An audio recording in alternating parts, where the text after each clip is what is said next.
Hi! Welcome to my Alter introduction video. To systems and singlets alike, I hope you enjoy this video and learn something new, whether about me or about DID and OSDD as a whole.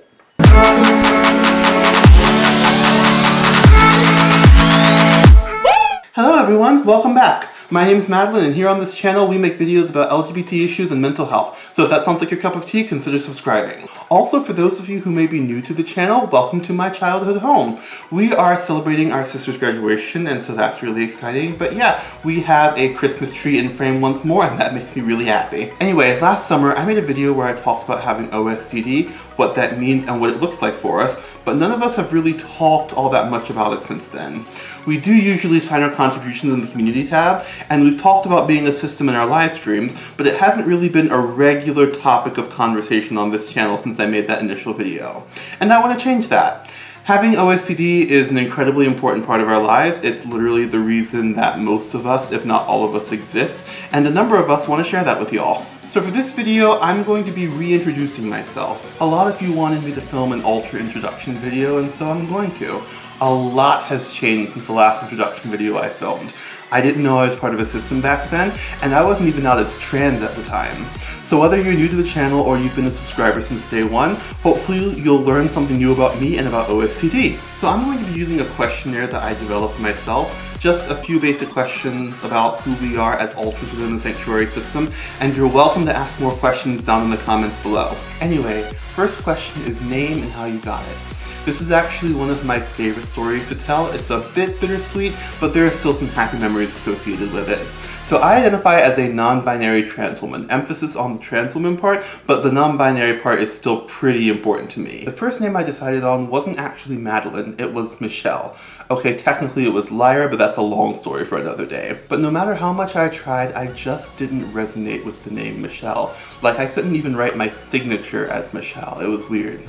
Anyway, fast forward a bit, and I made a plan that I thought was foolproof. It was not foolproof, but I still think it was a good idea, even if it didn't work. So my family used to play this game called Wizard 101, and as a general rule, when we were playing together, we would use the names of our characters more so than the names we went by in daily life. And so I decided that one way to get my family used to calling me by a different name was to create a character with the name that I planned to go by. I went to select the name Michelle, but I just couldn't bring myself to do it.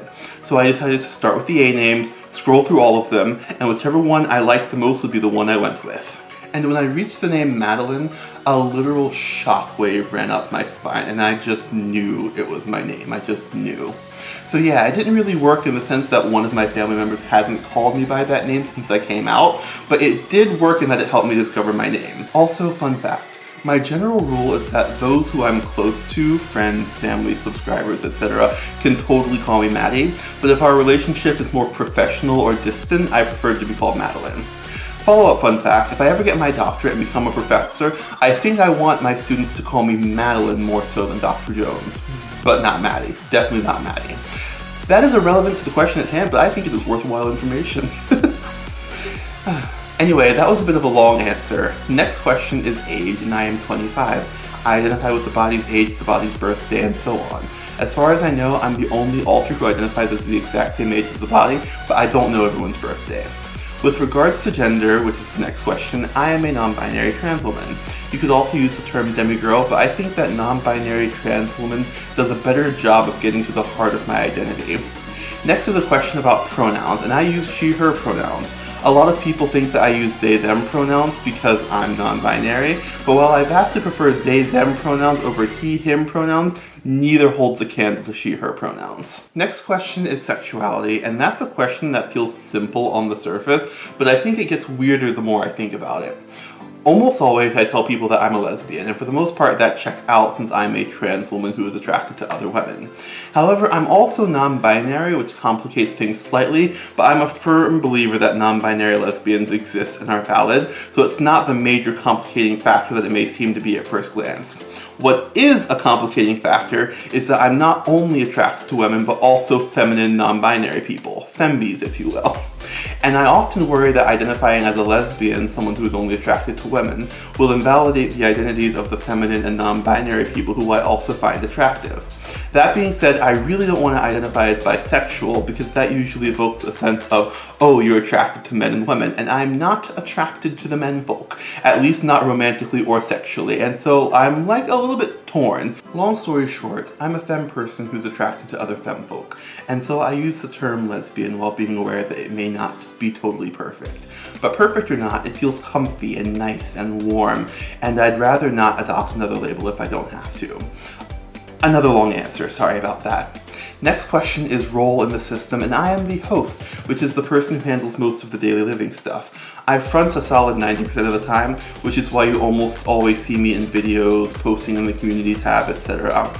Even when I'm not fronting, I'm usually really close to the front, and honestly, it's not an ideal situation for me.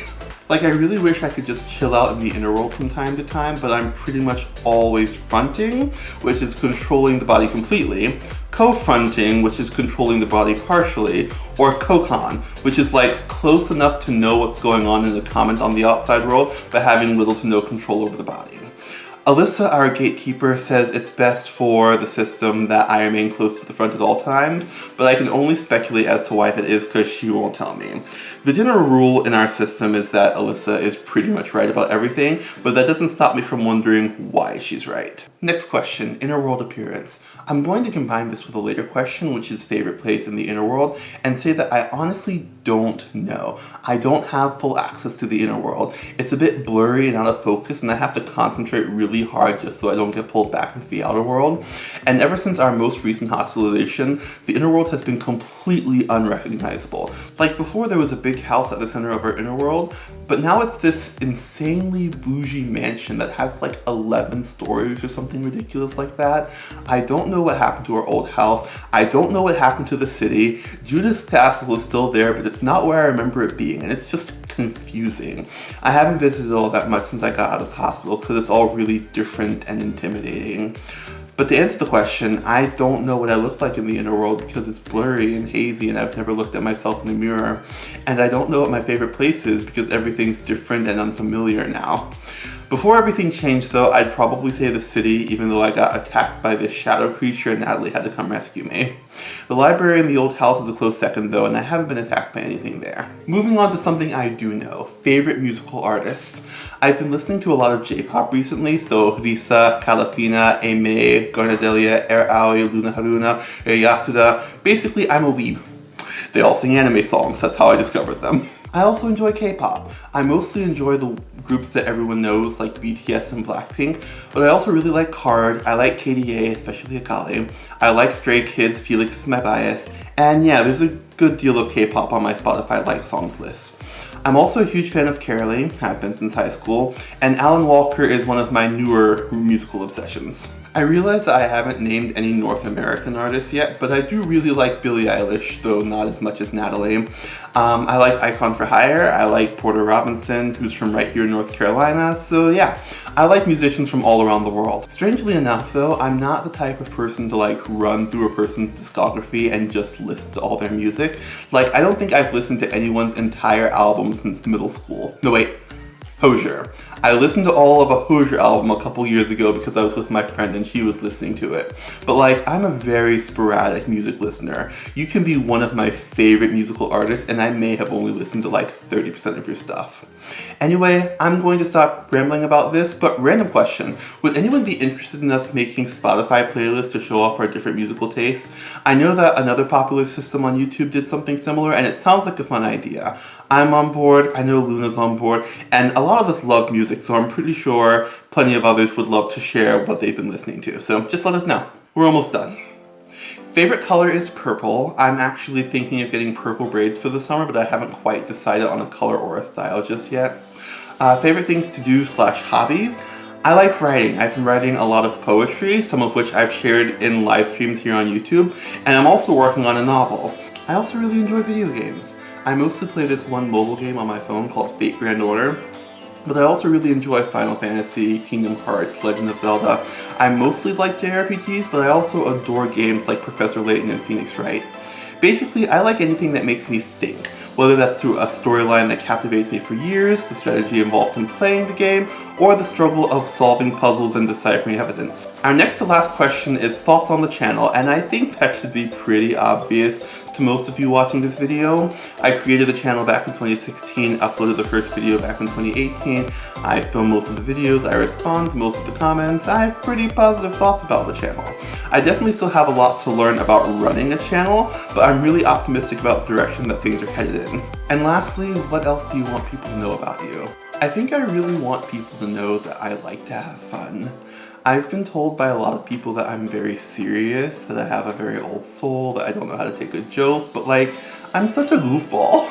I'm so absurdly silly. I love to laugh and laugh loudly. I like drinking with friends, so not as much as Luna. I love singing off key and dancing badly to my favorite songs, even though I'm an okay singer, though not nearly as good as Maddie, and used to be an okay dancer, though not nearly as good as Alice.